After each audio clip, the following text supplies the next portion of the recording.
I'm Mary Alice. It's Mindful Minutes. Today we're going to be talking about the chakra system and energy systems of the body, what those are, mudras, and what those are, how they can work for you, and how you can bring your energy in, work those circular energy systems of the body, use them for your breathing, and use them to renew and energize and restore yourself. So before we get into that, I'd just like to welcome you in to settle into our bodies, and before we start our mind practice, and just take a moment to connect to ourselves. So wherever you are today, I'd like to invite you to take a moment to place both your feet on the floor in front of you, and maybe your palms on your lap, wherever they fall, face up, face down, whatever's comfortable for you, and take a moment just to close your eyes. We've got so much information coming at us so quickly right now. So many alerts and alarms and buzzers going off inside our own heads, besides what's going on in the outside world. So taking a moment now just to bring ourselves closer, our energy closer.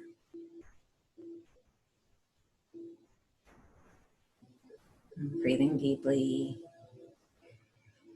Start to settle back into your body. You can feel your energy and you feel you're sort of way out in the outside somewhere. Start to bring it in a little bit. Maybe you're up on the ceiling hanging from your fingernails. Let's just bring it back down. It's nice and calm. Rooting your feet down into the earth. Just bring her energy back up through the soles of your feet. And with each inhale, pull those renewing and restoring energies up from the earth now.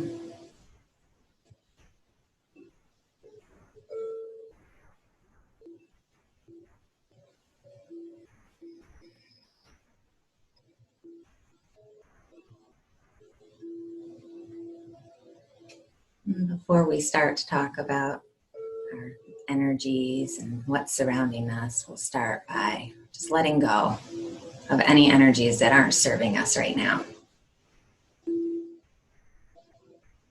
And inviting in any of those energies that help you, any soothing and protective energies, you can invite those into you now. Your ancestral, your spiritual, whatever those are. Give them space to come in. And anything not of use, we ask you to kindly leave now.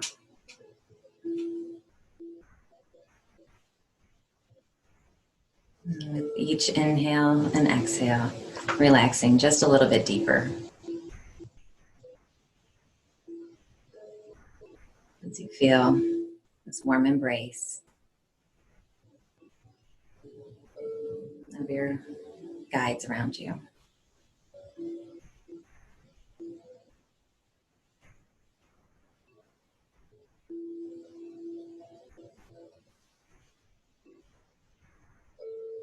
Even as you feel the earth come up to support you underneath. Imagine a shining, sparkly light emanating and coming down from the sky or the ceiling above you.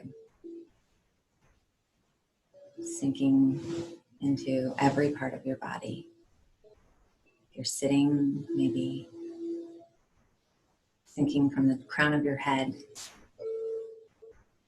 like rain falling on your body. Let it soak in that warm, radiating light. Let it wash over you.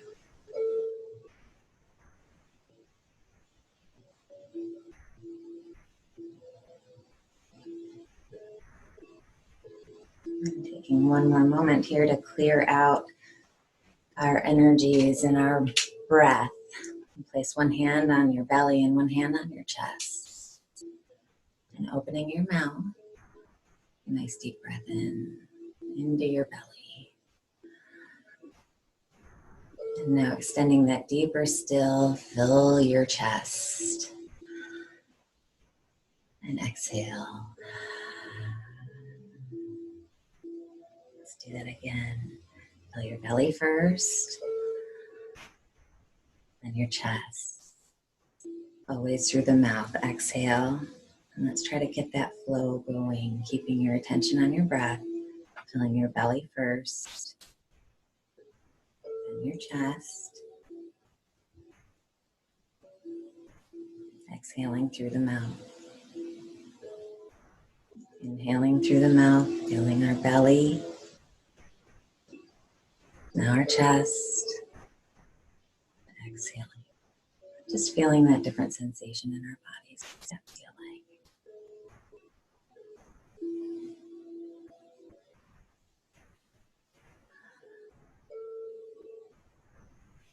Stay with that breath for a few more moments.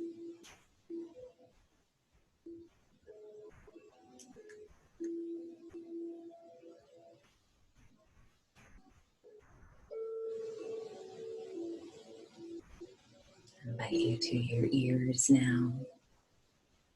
As you breathe, start to bring them beyond my voice to the room around you. Maybe you can hear the birds outside. Cars going by, maybe people in the other rooms. Those all just be part of your experience, not distracting you from it, but just all encompassing.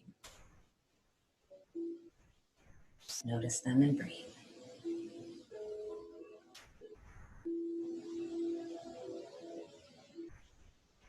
Notice your face, let it soften. Release any tension from your brow or your jaw as you breathe.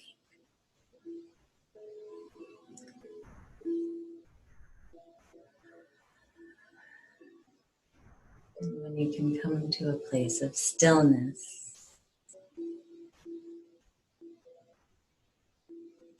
and open your eyes. Start to come back to the room around you. Wiggle your fingers and toes. You can reach up towards the sky and stretch your feet out towards the ground. I'm gonna get a little sip of water myself.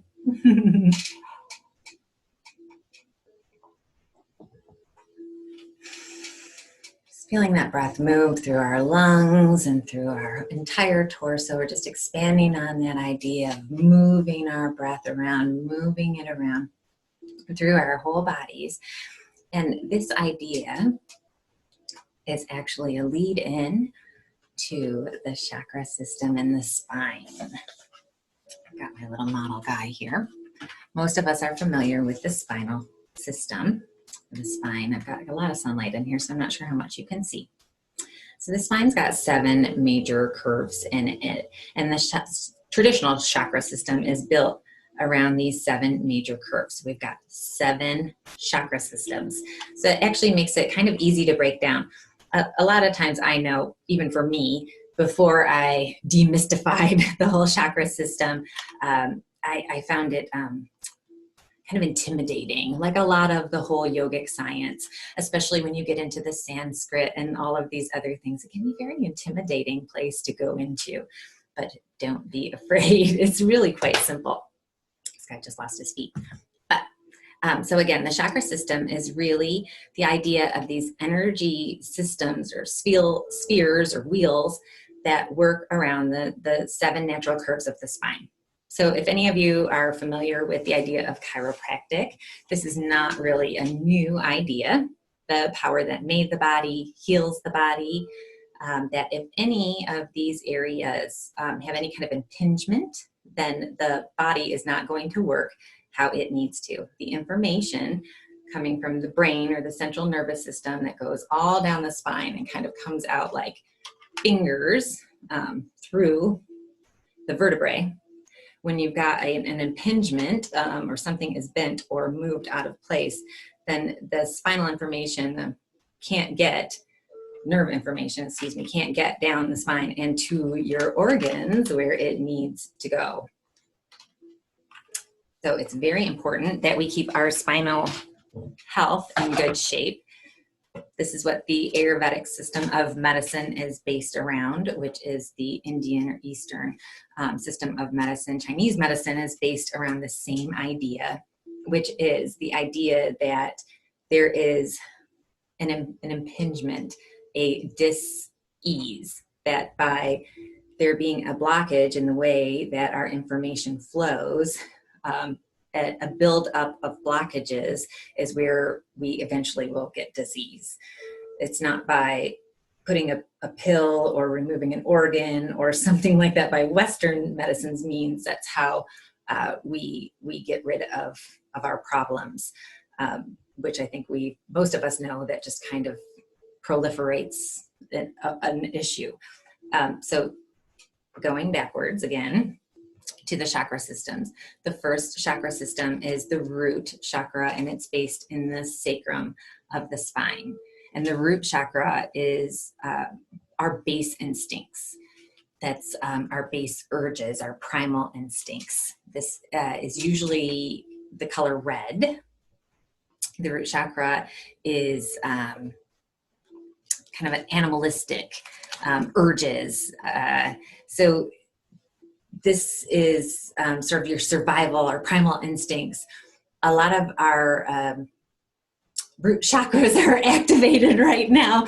We're in kind of like this emergency primal brain activated state right now with the crisis that our whole world is going through. So if any of you are having any kind of intestinal dis-ease or discomfort, really holding a lot of tension in your lower back, and you're having sciatica issues, we're really sitting a lot and we're holding a lot of tension in our bodies, our tension that we hold in our minds and our stress that we hold in our brains transfers down our spine, and we do hold it in different areas of our body. This is an actual metaphysical event that happens, cause and event. The information is translated. So if we concentrate on that root chakra, that's at the base of the spine, the red and the primal base of the spine. There's mudras that go along with these, which are the hand symbols on how you can heal and work on these different energy centers. The root chakra is the one that you probably see the most. It's the hand and the first, I'm sorry, the finger and the thumb, first finger and the thumb. It's going to be this one. So most yogis practice this a lot. It's placed on your top of your thighs when you're sitting in lotus or even in a sukhasana, like an easy cross-legged pose. But traditionally, it's on the tops of the thighs, or they're saying tops of the knees in my little reference here, but I was taught on the tops of the thighs or tops of the knees there to rest and root into your root chakra as you're rooting your chakra into the earth and drawing your power up. The second chakra is our reproductive chakra, our creativity chakra, our orange chakra. So this one is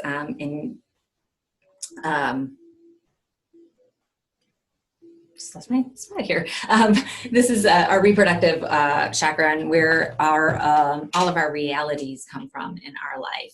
This is where our focus is today, where I'm focusing on the goddess Pavrati and Kali, sort of on reproductive, as women, our distinct and unique ability to reproduce, to create life.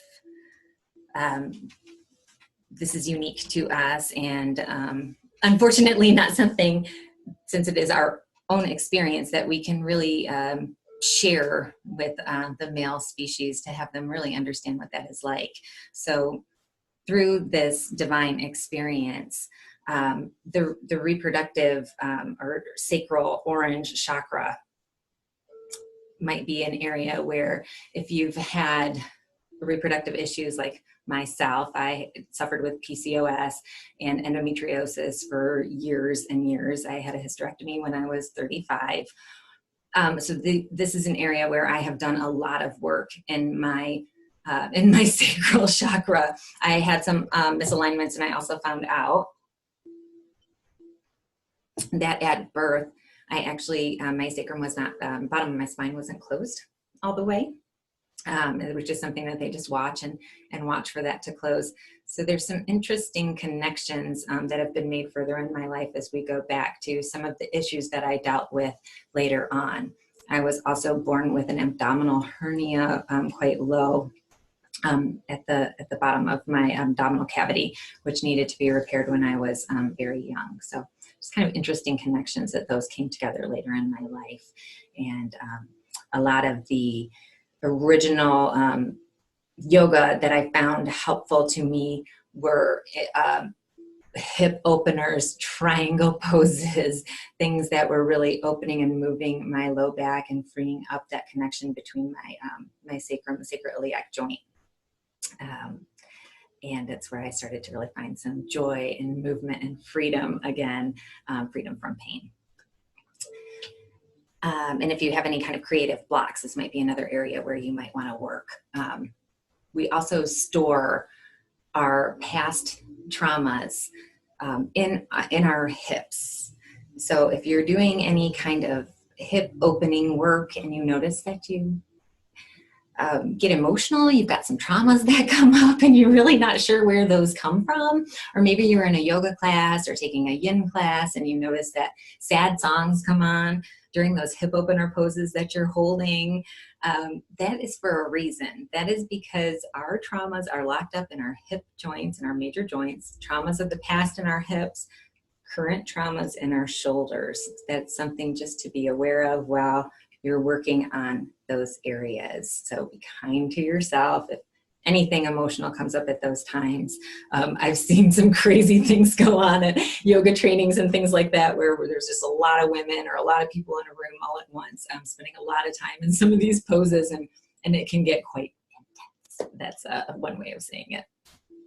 The third chakra is in the digestive organs. This is the yellow chakra. This is something that, again, you will know if there is something going on here if you've got a block. This one might have a problem with your ability to digest life. This one is kind of a pretty literal translation. If you're having problems digesting your food, digesting your life, really dealing with reality as a whole, you might be having some issues with your third chakra. So a lot of spinal twists, any kind of yoga, physical asanas like that are great to detoxify, to anything that will kind of compress any of the organs along the spine. If we think of the spine like a sort of barber pole, for lack of a better term. Some of us older ladies might know what that is. But if you kind of can twist your body when you're doing spinal twists, think of it, think of your spine as a pole, and you're trying to twist around it. Try to stay as upright as possible, not collapsing. And we're not trying to twist our necks. We want to really kind of twist mainly the thoracic, because that's the part that doesn't really naturally want to twist. And our necks are just going to kind of follow the curve of the spine. One sort of good rule to follow in general is your gaze can sort of follow the tip of your nose. If you want to just sort of try to look at the tip of your nose, and then instead of trying to, when you're going to be doing a twist or something, as you're moving, if your gaze stays at the tip of your nose and you're moving, you're not trying to look way off over here or over there or something, you're a lot less adept to twist your neck into a place that it's not wanting to go. And that's really true, I think, for a lot of yoga poses. Some people will say, look 6 inches in front of the floor, find a gazing point off in space or something like that. For me, I've just found that for the most part, sort of gazing, trying to look at the tip of my nose tends to find that spot where I tend to hold my neck hold my head in a neutral position for the most of the time. Moving on to our fourth chakra, the heart chakra. This one is green in color traditionally. I know most of us Westerners think it would be red, but it is not. The heart chakra is our unbounded love. I know I was hoping or thinking that the heart chakra was going to be just some like mystified something that wasn't going to actually be a literal translation to love, but it's love. At least it's not red, but it's green. So really what we want to work on in our heart chakra is unselfish love, service love, that idea of ahimsa that we talked about, the spirit of nonviolence, tolerance, that we can treat ourselves with a spirit of nonviolence and others that we encounter. So the first idea of treating ourselves with a loving kindness is much more difficult than it sounds. So that inner dialogue we've got going on in our head every time we make a mistake, stupid, why did you do that? Ooh! It might just be me, but I doubt I'm in the minority here. Trying to change that inner dialogue of what we say to ourselves in our head is a struggle, and it's a lifelong process. For me, I needed to be very pragmatic about it. I had to just actually look at myself and say, call myself by name. I felt really silly doing it at first, but I'm kind of literal. I'm a doer. That's how I learn, by doing. You could tell me things all day long, but Mary, quite contrary. So until I really started telling me, Mary, I love you, Mary. I'm proud of you, Mary. You did a good job. And still, I started telling myself the things that I always needed to hear and wanted to hear, and stopped looking for them in other people. I started to really change what I was actually hearing in my own head. Again, self-affirmations can feel really cheesy and really silly at first when you first start saying them to you, but they work and they will become a habit, and the voice that you hear in your head can change if you start to do it. The second part, being non-judgmental with other people. Again, this is a struggle as well, but this is a learned behavior and it can be unlearned. Our minds are plastic. So you're in charge and your mind does what you tell it to do. So as long as we keep that perspective, that we are not a slave to our body, we're not a slave to our mind, that we are something else and in charge. Your mind does what you tell it to do. Your body will do what you want it to do, eventually, as long as we stay calm, cool, and collected. So working on your heart chakra will connect. Really, we kind of find a divide that coming from your heart chakra up, we're going to be working on opening our heart, opening our insight, our voice, and our crown. So we really want to work on all of these things being in alignment.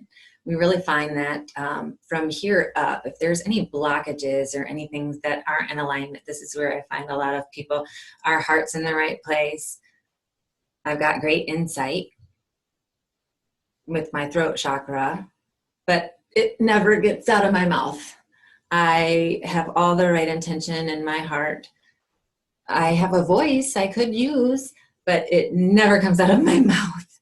And then my brain goes crazy from all the cognitive dissonance that my head knows what I should be doing, and my heart is breaking because my mouth or my body won't act. Does that make any sense? So this is where a lot of that disconnect happens with these chakras. Opening this up, opening up your heart. So we hear a lot about heart openers, opening this up, opening our current traumas, opening up the current traumas, opening your shoulders, opening your heart, opening your chest, and really looking within, and looking within your life to see what in your life could be impeding your dreams. What in your life is not serving you?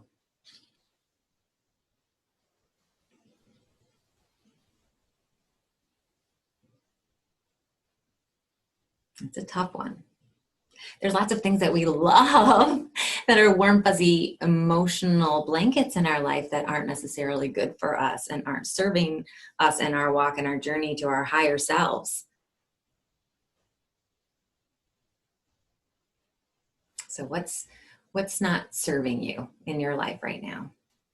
Or, depending on what type of person you are, what could you be doing today that could bring you closer to your higher self? All right, so we'll plant that nugget and we'll just move on.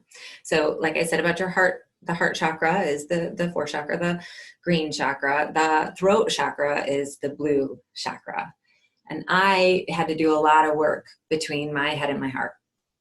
I struggled a lot with depression and issues, especially after my hysterectomy and going through some of my my pain issues. I've got autoimmune disease, and I had to leave my traditional workplace and come into the home and a few years ago, and it really took some adjustment for me to find my equilibrium, to really make these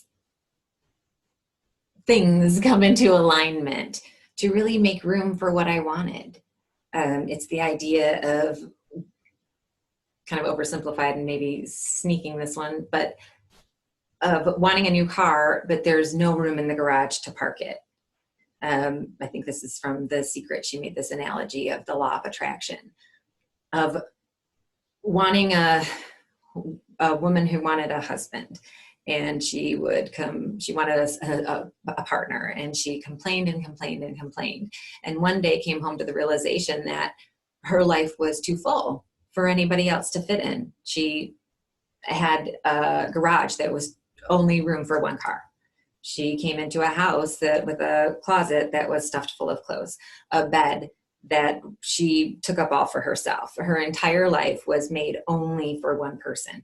So until she started to redesign her life and actually make room for the person that she wanted, the person didn't come. So until she started to actually physically make room for that person, she cleared out the room in her garage so there was a parking spot. She cleared out the room in her closet so that there was space. She redesigned her bedroom and started leaving a spot open on the side of her bed so that there was a spot for somebody to sleep. But until that started happening, there wasn't an actual space in her mind, because there wasn't a space in her physical world. There wasn't a space in her mental world for that person to exist. I kind of learned that same way, sort of in that doing way. So unless I can really see something, it doesn't feel like it's happening. So I started doing that same thing. I started writing down my prayers like they were already happening. So I started writing down the things I wanted as gratitude lists and just saying thank you for them.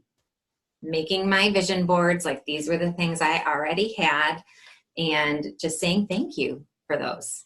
Thank you, God, for giving me all these fantastic things in this great life that I have. Thank you, thank you, thank you. And then putting it away. And then coming back a few months later to read my list, and amazingly, I have all these things. Maybe I had them all along and I just didn't have the ability to see what I really did have. Maybe. Or maybe not. Maybe I actually used the power of attraction to draw these things to me because I was able to remove those blocks. Whichever one is true, I don't really care, because I have the life that I want. I'm living my best life. I'm contented in my heart and my mind, and I have a balance that I didn't have before. I'm not chasing a fleeting happiness, mind you. These are two totally different things. I'm okay with things as they are, understanding that things are just as they should be. And I can accept that. The good, the bad, and the ugly. I'm not chasing an outside concept of happiness to try to pull things from the outside to fill me up. My happiness, joy comes from within.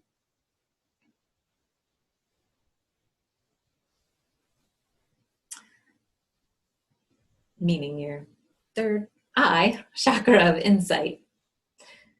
Using this, being true to this now. I don't have the anxiety that I used to have before when I knew I was not listening to myself. When I would lay down at night and I would have regret about maybe the decisions that I made or didn't make, about the choices I made or didn't make, about the way that I could have stood up for myself.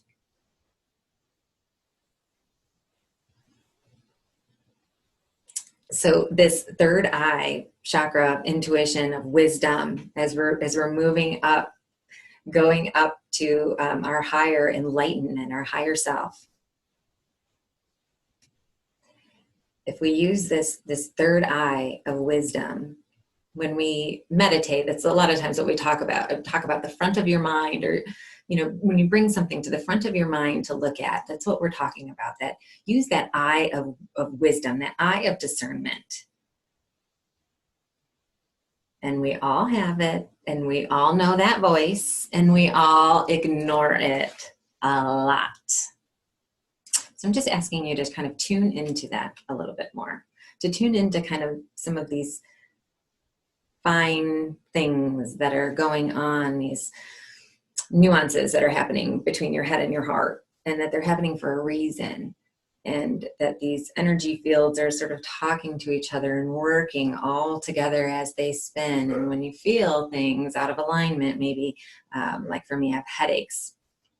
My crown chakra is out of alignment. If I'm not really honoring my insight and following what I know I should be doing,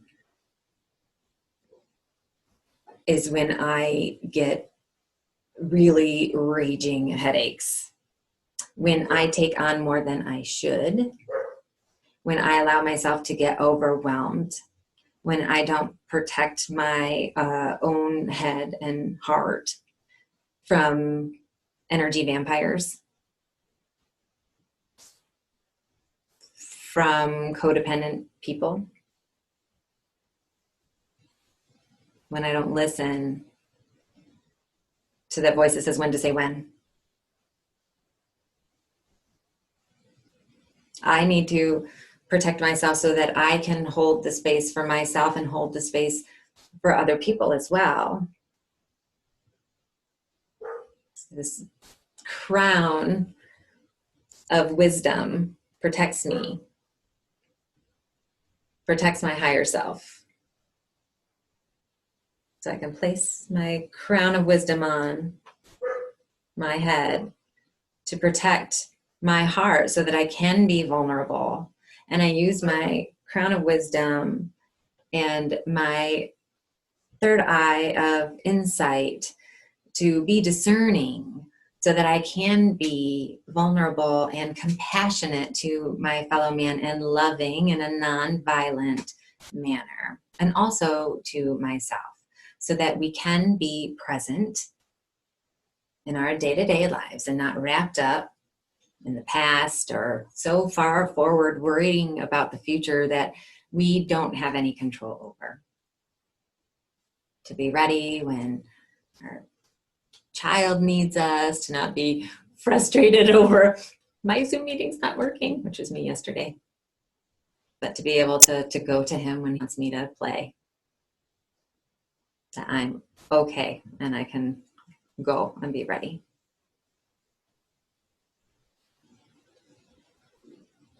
Mindfulness is not one simple concept, but it really interweaves into every part of our lives.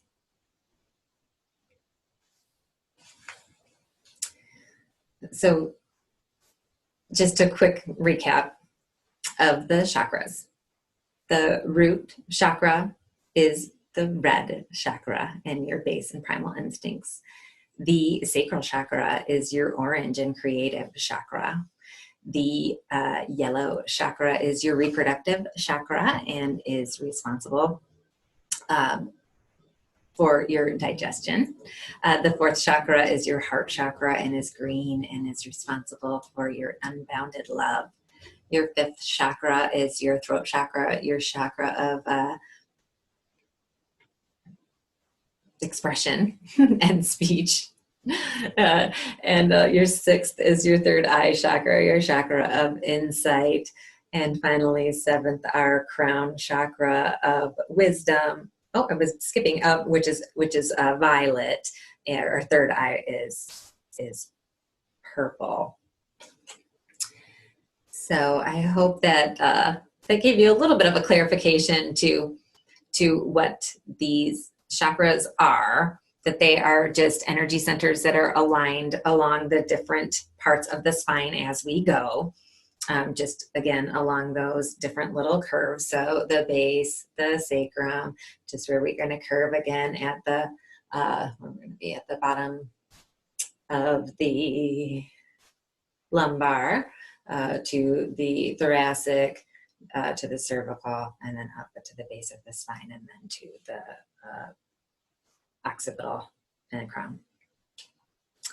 All right, so that'll be that for the chakras today. I think that we are up on our half an hour of time. So I do have the goddess Pavarotti and Kali to go over, but I think I will save that for tomorrow.